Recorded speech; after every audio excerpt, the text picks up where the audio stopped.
सबसे पहले नजर डालते हैं अब तक की बुलेटिन। रेस्क्यू ऑफिस तहसील पुरथल की टीम की बर्वक्त कार्रवाई से शिद्दत हल के नौजवान को दीवार और मिट्टी के मलबे से जिंदा निकाल लिया गया। अवामी समाजी हलकों का जबरदस्त खराज तहसीन।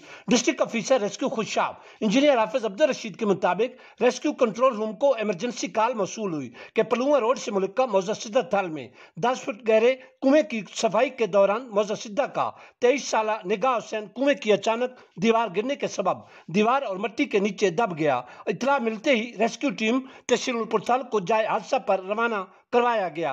रेस्क्यू टीम ने मौके पर बरवक्त पहुंचकर इमदादी कार्रवाई शुरू करते हुए मिट्टी के नीचे दबे हुए निगाह हुसैन को जिंदा निकाल लिया और मौके पर फर्स्ट एड फराहम करना शुरू कर दी। मौके पर ही मौजूद अहले इलाका ने रेस्क्यू टीम की बरवक्त कार्रवाई को बेहद सराहा, जिसके सबब एक कीमती इंसानी जान बचा ली गई। रेस्क्यू टीम ने जख्मी को फर्स्ट एड फराहम करते हुए THQ अस्पताल नूरपुर थल मुंतकिल कर दिया।